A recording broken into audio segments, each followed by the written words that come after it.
오케이. 그러면 오늘의 마지막 시간 같이 살펴보겠습니다. 오늘은 이제 우리의 논의를 위한 그 리뷰와 이제 준비 이런 것들을 보시면 되고 이제 이 주제를 아시더라도 이제 저랑 이제 뭐 표기가 좀 다르신 점도 있고 또 이제 용어가 좀 다른 점도 있기 때문에 너는 그걸 그렇게 얘기하는 거구나 이런 식으로 이제 서로 이제 싱크를 맞춰본다 이렇게 생각하시면 되겠습니다. 그 AI의 활용과 관련해서 AI가 인간의 생산성에 이제 도움이 되는 이제 방향이길 이제 바라잖아요. 그래서 저도 그런 도움을 좀 받고 싶었습니다.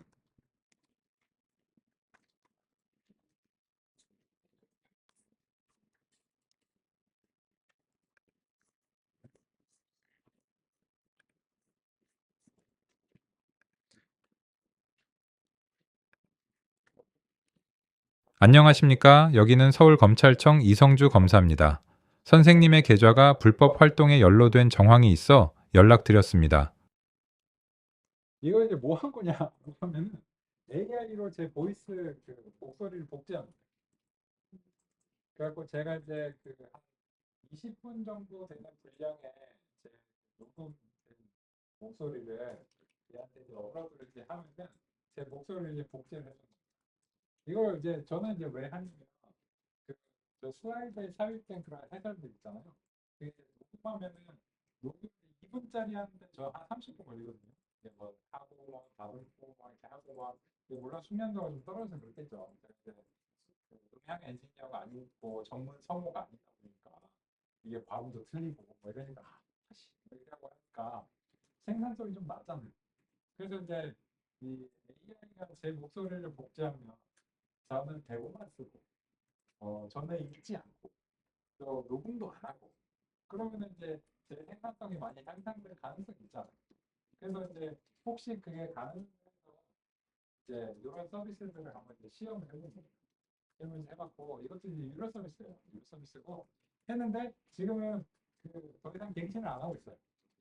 왜냐면 이제 그 만족스럽지는 않았어요.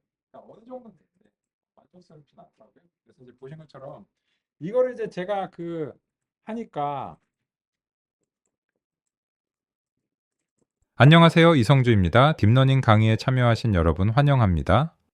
요거를 이제 제가 이제 되는 걸 이제 우리 그 부인한테 이렇게 보내주니까는 당장 보이스 피싱을 걱정하더라고요.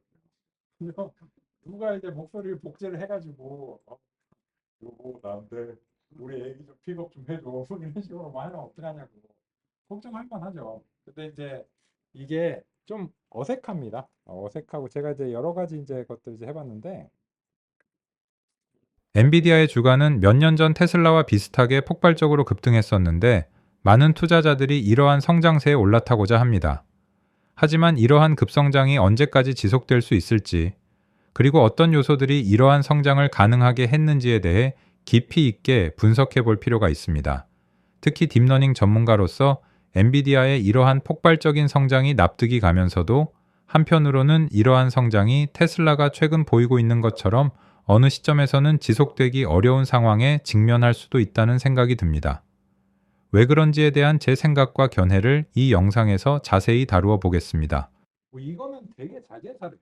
이거 되게 잘 된 사례고 그 이제 좀 이제 좀 이제 약간 어색한 거 좀 찾아가지고 제가 이제 여러 가지 실험을 이제 해보고 있었거든요.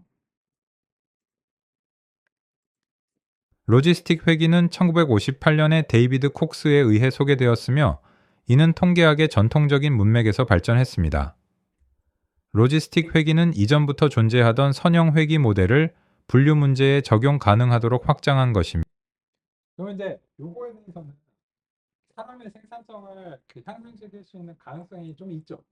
그래서 상담사가 똑같은 얘기 100만 번 반복해야 됐거든요, 하루에. 예를 들면 아까 AI 상담하면은 그러면은 이제 일단은 이게 상담사가 판단과 모니터링을 자기가 해야 돼요. 이제 이 판단과 모니터링 하면서 뭔 얘기를 하는지 뭔 얘기를 해줘야 되는지 이제 하는데 이제 여기에 대해서 이제 응답을 이제 100만 번 똑같은 얘기를 이제 하는 것보다는 자기가 이제 얘기하다가 이제 이 부분은 그냥 자기 음성으로 AI가 읽어주는 이런 방식으로 이렇게 딱 나가면 요거는 그냥 똑같은 얘기니까 근데 뭐 거의 뭐한 100명의 고객에 대해서 똑같은 부분이니까는 이제 자기가 이제 안내하고 AI 상담사가 넘어간다는 게 아니고 그냥 자기 목소리만 복제해서 하면은 안내가 이제 연속성이 있을 거예요.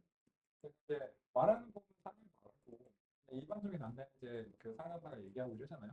그래갖고 막 이 상담하시는 분들이 막 전화하셔가지고 그 법적으로 그 반드시 안내해야 되는 부분들 막 빨리 읽잖아요. 근데 들으세요 하고는 보험에서 어쩌고 네만 하세요 네만 네 이렇게 하잖아요. 네네 하고 넘어가잖아요. 그거를 이제 그 AI 상담사 쪽으로 이제 넘기는 방법도 있고 이제 보이스 클로닝을 통해서 이제 상담하는 사람이 이제 목소리로 이제 연속적으로 이어서 하면 전반적으로 이제 경험이 향상될 가능성이 있는 거예요. 근데 그거는 이제 비즈니스적인 이제 관점이라는 거고 그냥 이거는 그냥 현재 이런 것들이 이제 가능하다. 그리고 이제 아까 잘 된 사례를 보시면 어떤 경우에는 이거는 내가 녹음을 했어도 이렇게 했었겠다라고 하는 그런 것도 있거든요. 그래서 이제 그런 측면에서 저도 이제 이것저것 고려하고 있다. 이런 점입니다. 좋고요.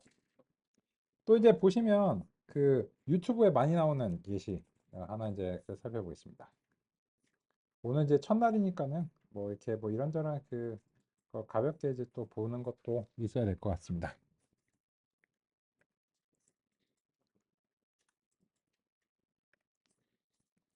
여기서 이제 그 오픈 AI에서 소라라고 하는 거 그거 아시나요? 그죠? 이거 이제 그 뉴스와 뭐 이런 데서 이제 많이 나오잖아요.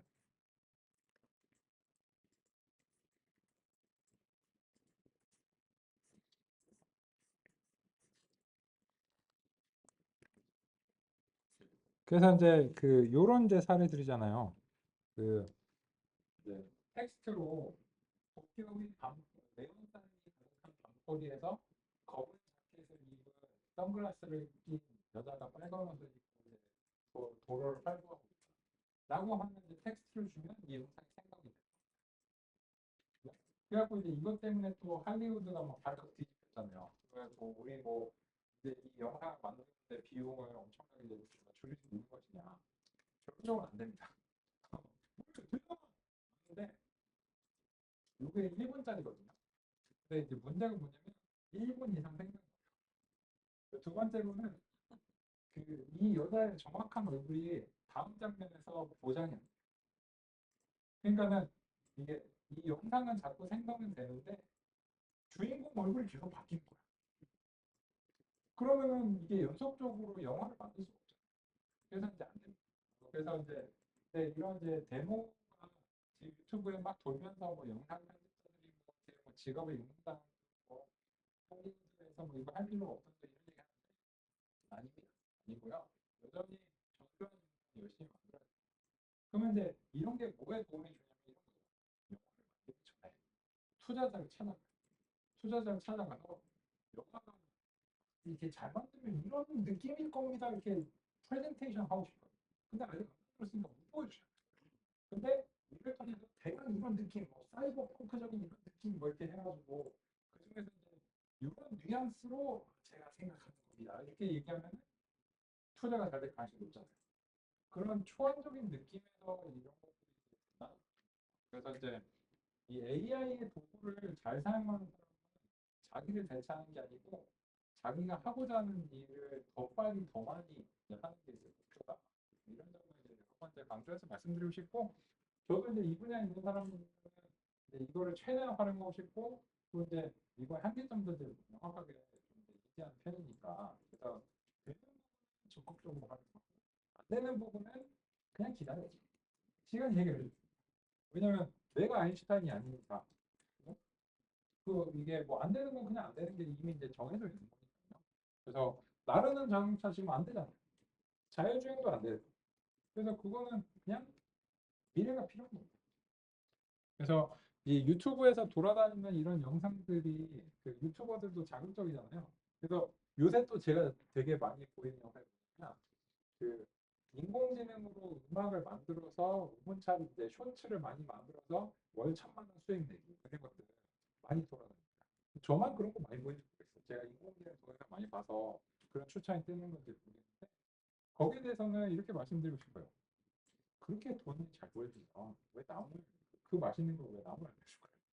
그죠? 자기가 열심히 잘해서 돈 많이 벌면 되잖아. 그죠? 그래서 이제 그런 거는 해갖고 또 다른 유튜버는 알려줘도 안 한다길래 뭐 내가 해봤다 뭐 이런 식으로 해가지고 해봤는데 실제로 안 되죠. 실제로 그게 드물이 어렵고요. 그래서 그 그렇게 이제 쉬운 것들로 될 것 같으면은 다들 하고 있습니다. 오케이? 그냥 요거는 그냥 재미 삼아서 같이 이제 얘기해 본 겁니다. 그럼 다시 구체적인 얘기로 이제 돌아가 보겠습니다. 요거 같은 경우에도 지금 뭐 이렇게 아주 흥미로운 뭐 이런 부분들이 있죠. 요런 것들이요. 그래서 이제 우주 비행사가 이제 빨간 그 털모자를 쓰고 막 돌아다닌다 뭐 이런 식으로 이제 되고 이런 겁니다. 그래서 그 요새 우리 애기가 이걸 잘 사용하고 있어요. 그 자기가 이야기 만들고 그 이야기 장면에 이제 대해서 그림을 생성하는 거 오픈AI한테 이제 요청을 해가지고 원하는 이야기와 그림을 마음껏 만들고 있습니다. 제가 동화책을 기다리지 않고요. 그런 건 좋죠. 그죠? 그런 건 이제 좋습니다. 애기들은 뭐 정교한 걸 원하는 게 아니거든요. 그래서 이제 그런 측면인데 우리는 여기 있네요. 그래서 이제 붓꽃도 간신히 이제 예측해 봤습니다. 다한 것 같고 그러면 이제 여기에 대해서 이제 어떤 이야기를 이제 하고 싶은가 라고 이제 보겠습니다. 이제 우리는 점프를 좀 해야 됩니다. 인공신경망으로 이제 점프를 할 거고 이 신경망이라고 하는 것의 이제 구성과 이제 용어 같이 살펴보겠습니다. 신경망은 여러 개의 퍼셉트론이 여러 계층으로 구성됩니다. 신경망이 비선형적 데이터를 극복하는 데 핵심적 구성이 바로 여러 층의 퍼셉트론입니다. 단일 퍼셉트론은 상대적으로 입력과 출력이 직접 연결되어 있습니다. 비교해서 신경망은 입력과 출력 사이에 여러 층이 있어 간접적으로 연결되어 있습니다. 그래서 입력과 출력 사이에 삽입되는 층들은 은닉층이라고 합니다. 은닉층은 한 개 이상의 뉴런으로 구성됩니다. 뉴런의 개수는 데이터셋의 복잡도와 관련이 있습니다. 데이터셋이 복잡할수록 뉴런의 개수가 증가해야 효과적일 가능성이 높습니다. 은닉층 깊이도 역시나 신경망 모델 표현력에 중요한 영향을 미칩니다. 역시 데이터가 복잡할수록 여러 계층이 필요할 수 있습니다. 신경망 계층의 깊이가 깊어지면 그러한 구성은 딥러닝이라고 할 수 있습니다. 하지만 데이터셋과 은닉층의 구성을 정리하는 공식은 없습니다. 그래서 적절한 값을 찾기 위해 구성을 바꿔가며 실험하는 과정이 필요합니다. 그러면 이제 여기서 보시면 우리가 이제 이때까지 논의했던 것 중에서 이 퍼셉트론이 신경망의 기본 단위다라고 하는 점이고요. 여기 이제 동그라미 하나가 이제 퍼셉트론 하나를 표현하고 있습니다. 그리고 이제 신경망의 구성 요건이 반드시 한 개 이상의 은닉층이 필요합니다. 그래서 은닉층이 이제 다음과 같은데 요게 이제 계층이라고 하는 것이 이제 어떤 것인가에 대해서 얘기를 해보면 입력을 동시다발적으로 같은 입력을 받아내는 그런 것들이 이제 그 주로 이제 계층으로서 이제 표현이 됩니다. 그래서 입력이 이제 두 개짜리 값이 들어왔을 때 이 두 개짜리 값이 동시다발적으로 세 개의 퍼셉트론에 전달이 되고요. 얘네들은 각각 자신의 출력을 발생합니다. 그러면 이 그림하고 우리가 이제 초반부에 구성했던 요 신경망하고 맞춰 보겠습니다. 그러면 여기가 바로 신경망인데요. 이 덴스라고 부르는 것을 완전 연결, fully connected의 약자로 쓰기도 하고요. 또는 밀집 연결이라는 의미에서 덴스라고도 부릅니다. 그리고 수학적인 용어를 좋아하는 사람들은 어파인 이라고 하고요. 그리고 이거에 이제 의미적인 거를 좋아하는 사람은 이 자체는 이제 선형 변환이다. 이렇게 이제 합니다. 그래서 요 계층 하나는 아까 사이클론의 리니어 모델하고 유사합니다. 그런데 여기에 대해서 그 비선형 활성화를 이제 수행하는 부분을 통해서 이제 선형이 이제 아니게 되고요. 그리고 여기서 256이라고 하는 의미에 대해서도 같이 이제 얘기를 해보겠습니다. 그러면 이게 256이라고 하는 것은 어떤 의미냐면 아까의 그림에 좀 대응해서 살펴보면 퍼셉트론을 256개를 썼다는 뜻입니다.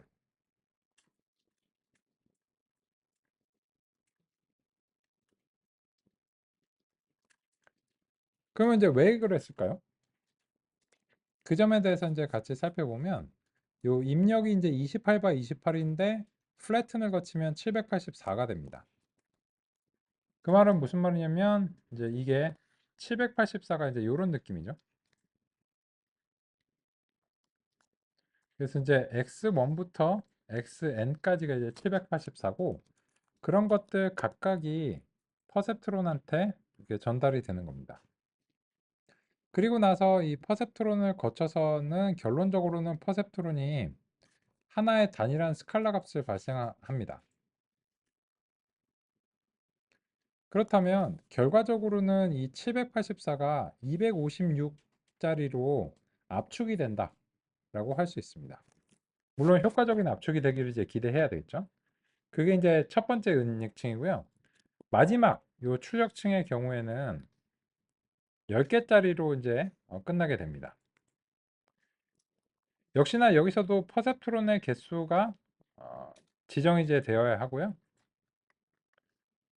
여기서는 우리가 이제 10개로 지정했습니다. 언제? 그건 이제 유형의 개수를 따릅니다. 근데 이게 왜 10개여야 할까? 그 점을 같이 살펴보겠습니다.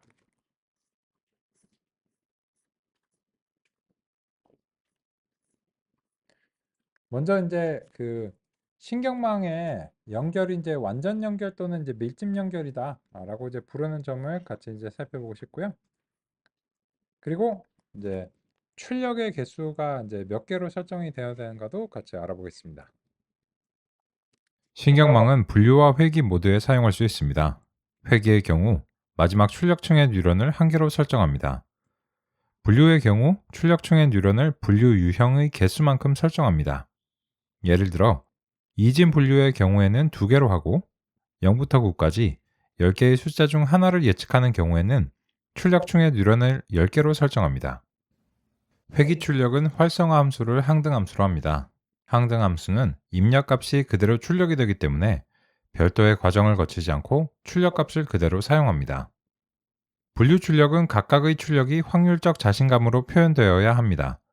이러한 처리를 위해서 분류 출력은 소프트맥스 함수를 활성화 단계에 사용합니다.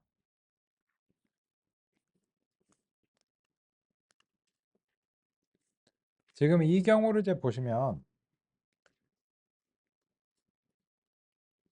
0번이냐, 1번이냐, 2번이냐라고 하는 세 가지 중에 하나를 결정해야 되는 경우에는 결과적으로는 마지막 층에서 3개의 출력이 발생하도록 구성을 하셔야 그런 목표를 이제 달성하는 모형이 될 수 있습니다. 그러면 이제 우리는 이제 신경망 이제 기본적인 리뷰를 이제 조금 이제 벗어나기 시작해서요. 그래서 텍스트는 어떻게 처리할 거냐라고 하는 점으로 좀 가까이 가보겠습니다. 역시나 그걸 위해서 이 케라스 이제 데이터셋에서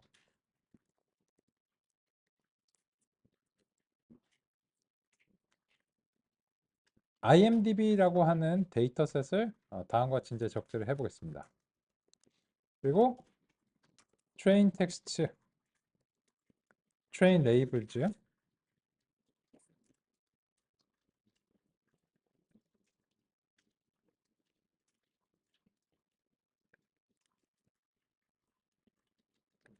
저는 이제 가독성을 위해서 그 좀 쪼개서 말씀드리겠습니다.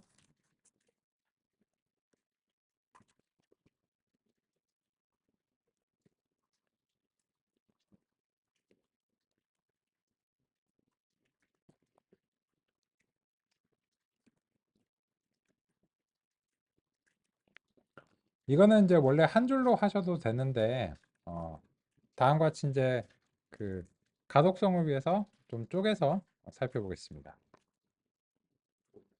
역시나 마찬가지로 이제 다운로드가 진행이 되실 겁니다. 그래서 이제 다운로드 용량이 이제 크지는 않지만 어쨌든 이제 처음 한번 하실 때는 다운로드가 진행이 될 수 있습니다. 그리고 나서 이제 이게 잘 되셨다라고 이제 생각을 하시면 요 프린트문에서 이제 트레인 텍스트 이제 하나를 이렇게 이제 출력을 이제 해보겠습니다.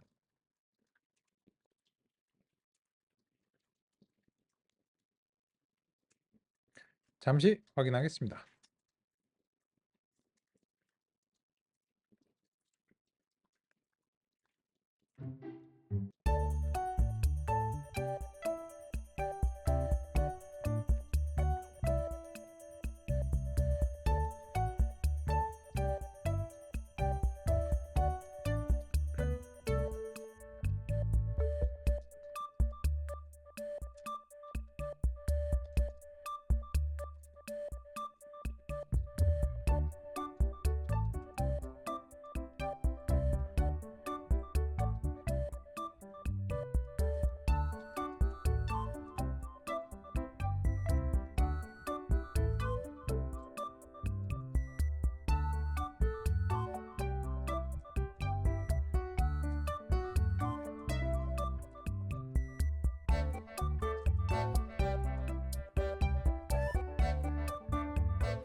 그러면 지금쯤 수행할 만한 이제 내용이니까 같이 이제 보겠습니다.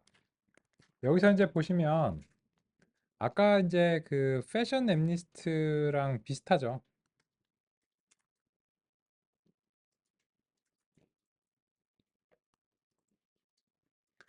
그래서 이제 전체 데이터들은 보통 이제 훈련과 이제 테스트 형식으로 제공이 되고 만약에 아닌 경우에는 우리가 이제 훈련과 테스트로 직접 나눠야 됩니다. 근데 이제 요거는 역시나 이제 예시 데이터셋이 있고요. 이 예시 데이터셋의 목적은 무엇이냐라고 하면은 공부라고 말씀드릴게요. 이게 학습이라고 하면은 기계 학습 이렇게 오해하실까 봐 이제 사람이 공부하기 위해서 필요한 예시 데이터셋입니다. 그런 목적이고요. 그래서 이제 이런 예시 데이터셋은 이제 이번 과정과 같이 이제 교육이나 이런 곳에서 이제 사용이 되는 거고 실제 데이터는 이제 직접 조직이나 이제 개인이 보유한 데이터 뭐 등을 이제 사용하셔야 되겠죠. 그리고 이제 이런 예시 데이터셋들은 많은 것들이 처리가 되어 있습니다. 종종 그렇고요. 그래서 실제 우리가 이제 데이터셋을 적재해 나가면서는 이제 이런 상태를 직접 만들어 나가야 됩니다. 그렇게 하실 예정이에요. 하실 예정인데 난이도를 이제 서서히 올리기 위해서 좀 가공이 이미 많이 된 것을 이제 가져오겠습니다. 근데 여기서 이제 공감이 안 되실 만한 게 이런 거죠. 텍스처럼에. 네. 근데 얘 왜 이래? 그죠? 요게 이제 정수인 코딩이 이제 된 건데요. 그 점에 대해서 좀 이제 말씀을 드리고 싶습니다. 앞으로 이제 우리가 이제 해나가야 될 일들이죠.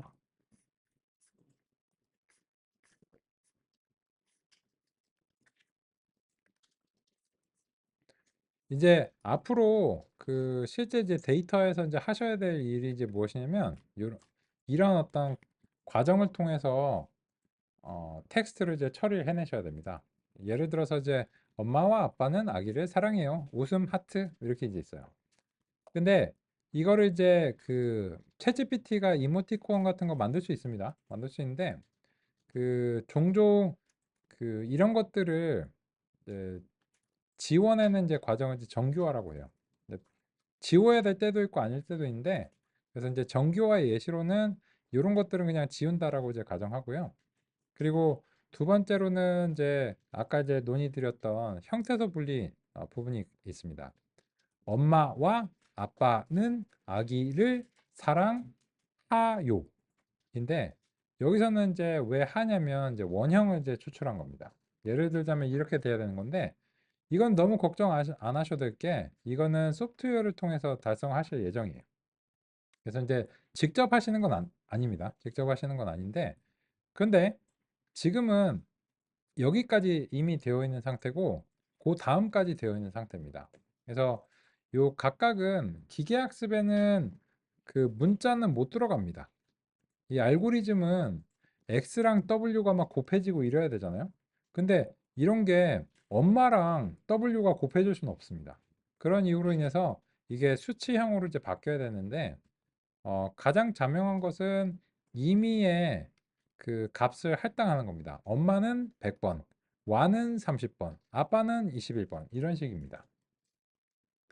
그러면 그렇게 이제 형성된 게 이미 이제 제공이 되는데 같이 이제 살펴보겠습니다. 보시면 요 텍스트에서요, 요 IMDb에서 그 다음과 같이 이제 적재를 하는데 그리고 나서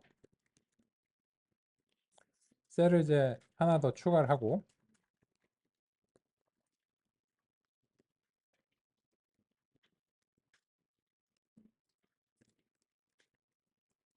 요 참 IMDb 이미 이제 했죠. 단어 색인 사전이라고 하는 것을 다음과 같이 획득을 해보겠습니다. 역시나 이것도 그 처음 하시면 다운로드가 진행이 되실 겁니다. 요거 아까 했잖아. 요거는 이제 데이터고요. 요거는 이제 그 단어 색인 사전이라는 겁니다. 그러면 이제 이게 이제 어떤 것인가 하면은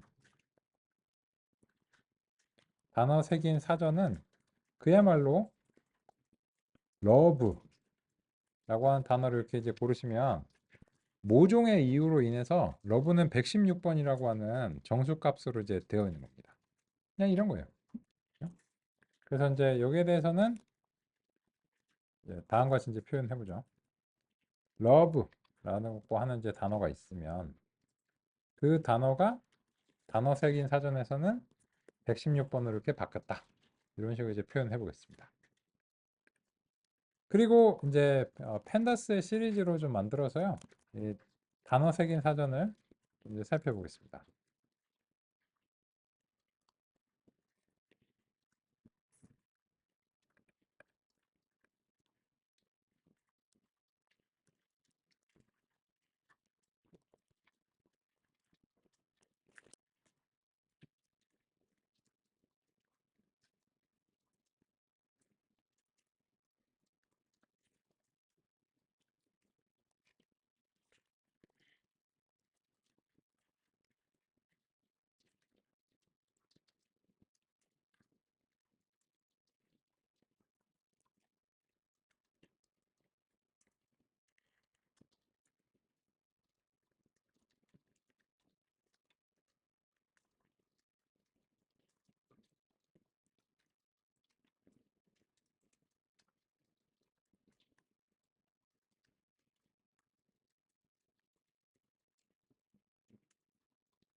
그러면 같이 한번 이제 보겠습니다. 여기 보시면 단어 색인 사전은 정말 그냥 사전입니다.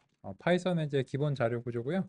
잘 아시다시피 사전 자료 구조는 이제 키와 밸류가 이제 하나의 항목을 구성하고 있는데 이 이제 요거가 그냥 가독성과 조작성이 좀 별로인 경우에는 저는 이제 펜다스 시리즈라고 하는 자료 구조로 바꾸는 걸 좋아합니다.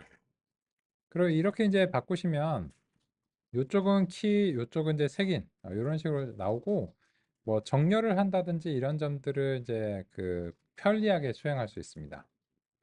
그럼 이제 러브는 116인데요. 네, 그러면 1번은 뭐냐? 1번은 더입니다. 2번은 and, 3번은 4번은 of 이런 식으로 해서 러브는 116번입니다. 그래서 지금 이제 요 단어 색인 사전을 기반으로 해서 엄마와 아빠는 아기를 사랑하요 이런 것들이 130, 21 이런 식으로 변환이 되는 것들이고요. 여기서 그러면 단어 색인 사전은 이제 요런 어휘 집합입니다.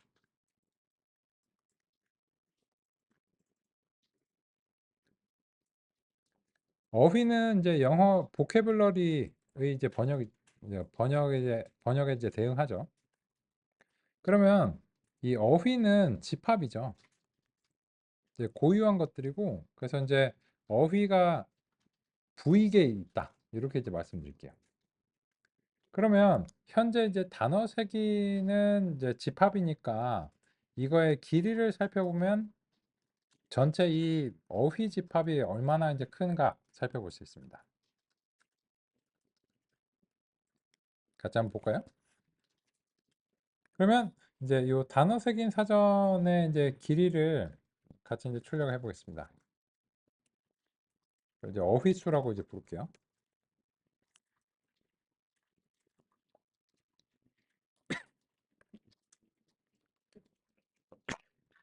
아이고.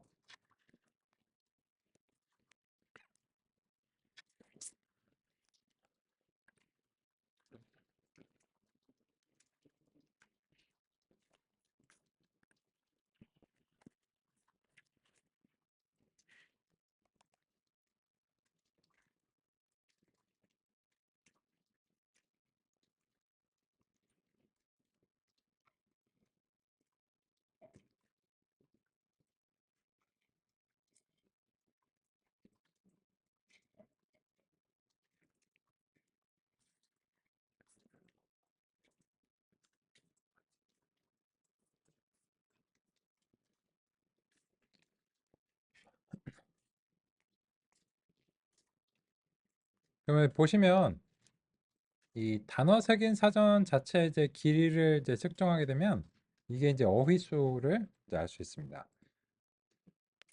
그럼 이제 보시면 어휘수가 이제 8만 8천여 개 이상의 이제 어휘를 이제 가지고 있다라고 하는 사실을 알 수 있습니다.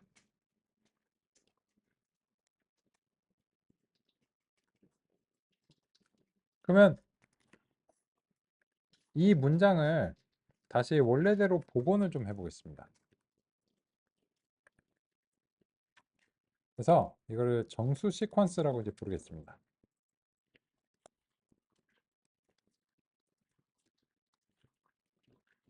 그리고 문서로 이제 복원을 해보겠습니다. 그러기 위해서는 이제 뭐가 필요하냐면 요 단어 색인 사전에서 원래대로 이제 복원을 하는 게 이제 필요한데요. 즉 이제 거꾸로 색인 단어 사전이 필요합니다.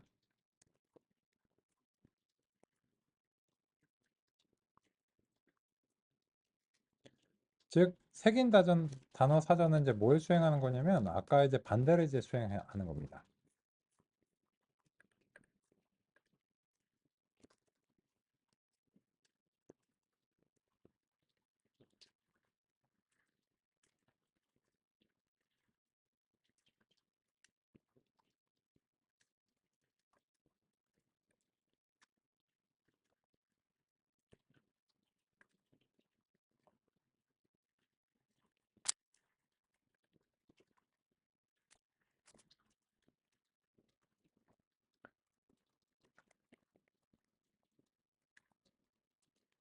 왜냐하면 이제 단어 색인 사전이 요 키와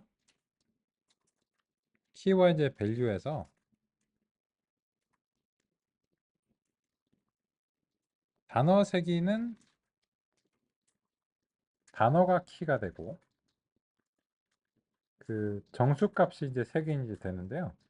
우리가 이제 문서를 다시 복원하려면 색인 단어가 필요하기 때문입니다. 그래서 키가 정수값이 되고 value가 이제 단어가 이제 되어야 됩니다. 그래서 요거를 이제 바꿔주기 위해서 다음과 같은 방식으로 수행을 했습니다. 그러면 이 색인 단어 사전에서 116번이라고 하는 것이 러브이다 라고 하는 것을 이제 복원할 수 있습니다. 그러면 이제 문서를 이제 복원하기 위해서 같이 이제 살펴보겠습니다.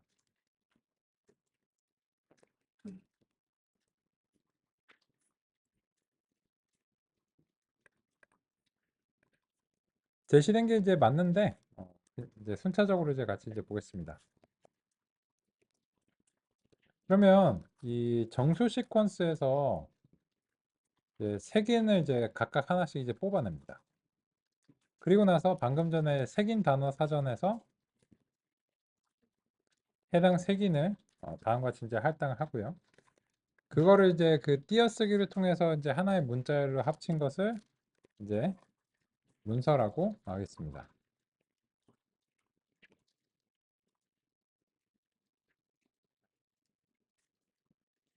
그러면 뭔가 이제 영어로 구성된 문장이 보이기 시작합니다. 야, 잠깐만. 우리는 한국어로 하는 거 아니었어? 아, 네, 맞습니다. 한국어로 할 거예요. 한국어로 할 겁니다. 근데 이거는 한국어 데이터에 대한 처리는 형태소 분석의 주제 이외에는 그냥 처리가 다 똑같습니다.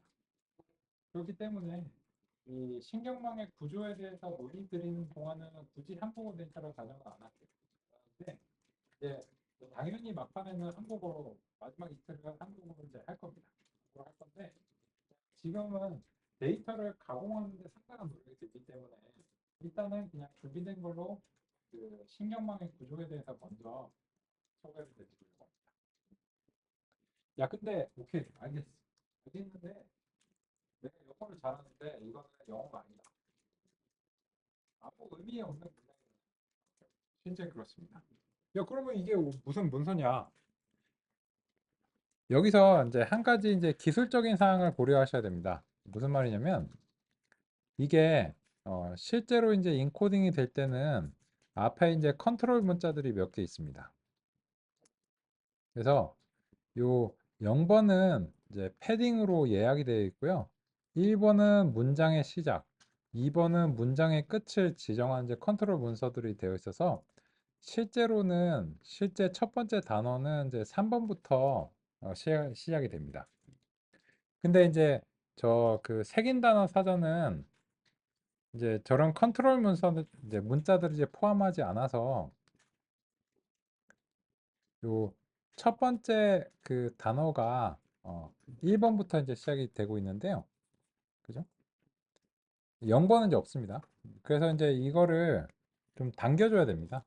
그래서 이제 그 색인 값을 여기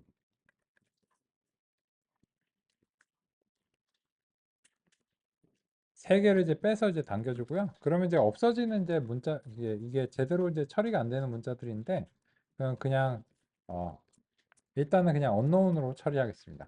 언노운은 아닌데 사실은 이제 따져야 되는데요.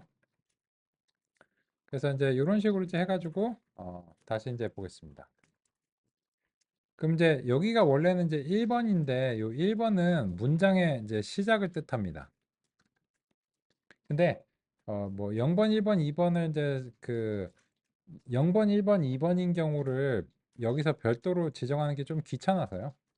그래서 그냥 언노운으로 처리를 해버릴게요. 그러면 이제 이렇게 이제 그 수정을 해서 살펴보시면 이제 세 개를 땡겼죠. 세 개가 밀려 있기 때문에 색인 단어 사전하고 안 맞아서 이제 그렇습니다. 그럼 이제 보시면 This film was just brilliant. Casting, location, scenery, story, direction. 오, 완벽해. 약간 이런 느낌이잖아요. 그죠? 그래서 이게 이제 간단한 영어로 아까와는 다르게 이제 뭔가 말이 되는 그런 이제 문장이 표시되고 있는 듯한 느낌적인 느낌입니다. 그래서 이제 다음과 같이 이 문서가 실제로는 원래는 저거였다라고 하는 사실을 같이 이제 확인해 봤습니다. 잘 되시나요? 이게 그 세개 단어 사전에 비해서 그세 개가 이제 뒤로 밀려 있어서 그렇습니다.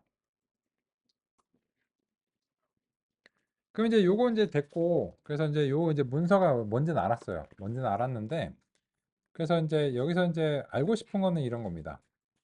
그래서 이걸로 뭘 하라고, 그죠? 뭘 해야 될지는 이제 이 펜다스 시리즈에서 트레인 네이블즈에 대해서 밸류 카운트를 이제 수행을 이제 해보겠습니다. 소트 인덱스라면 뭐 이쁘게 보이긴 하겠지만 뭐 어차피 마찬가지니까요. 같이 보겠습니다. 그러면 현재 문제 데이터의 규모를 이제 알 수 있습니다.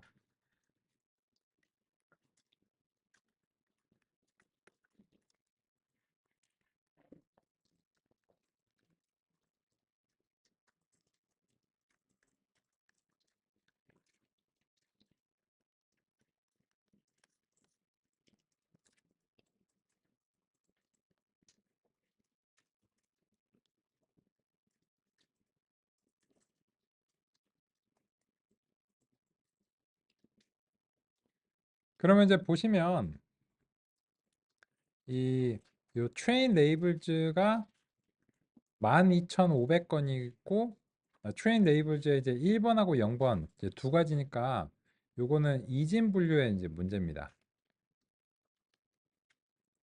즉 이런 거죠. 어떤 이제 문서가 뭐시기 저시기 막 적혀 있어요. 막 이제 적혀 있고 요거를 이제 문서라고 이제 부르겠습니다. 근데 이 문서가 결과적으로는 두 가지 유형의 하나라고 간주하는 것입니다.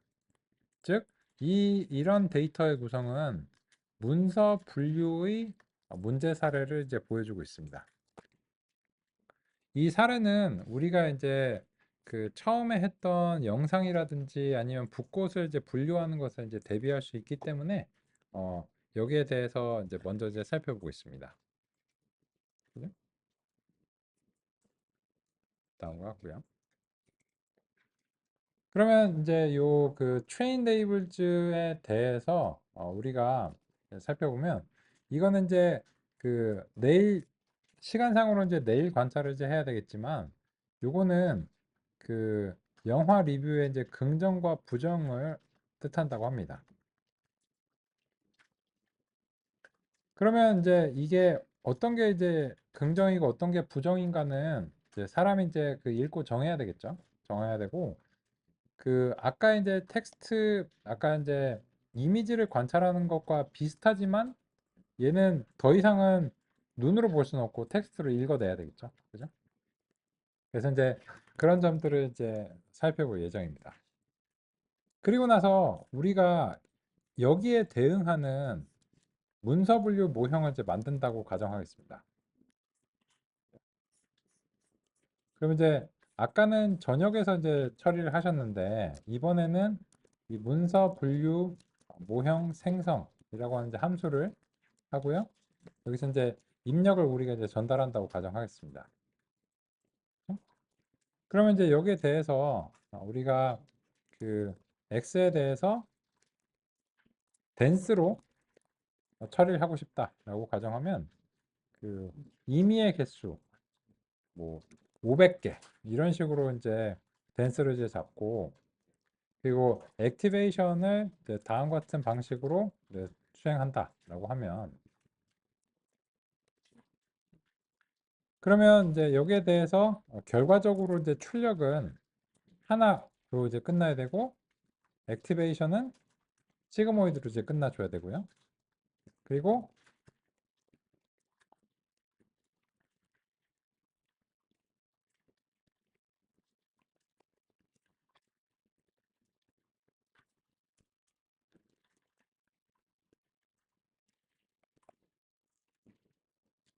이런 식으로 이제 만들고 싶습니다.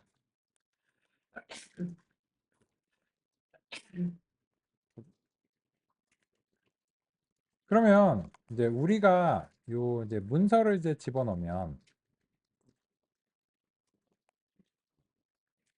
멀티레이어 퍼셉트론에 이제 그에서 퍼셉트론 512개로 해당 문서가 뭔가 압축적으로 표현이 된다는 거고, 그리고 나서 최종적으로는 이제 이진 분류를 수행한다는 것입니다. 요 이진 분류를 수행할 때는 어느 한쪽의 확률을 계산하도록 이제 만들면 다른 한쪽의 확률은 베르누이 분포에 의해서 결정이 되기 때문에, 그래서 그 하나의 출력만 발생하도록 이제 하면 되고요. 액티베이션 시그모이드를 통해서 이제 확률적인 자신감이 되도록 수행을 해줘야 됩니다. 그리고 이제 요 모형을 이제 작성하는 스타일이 좀 다른데요.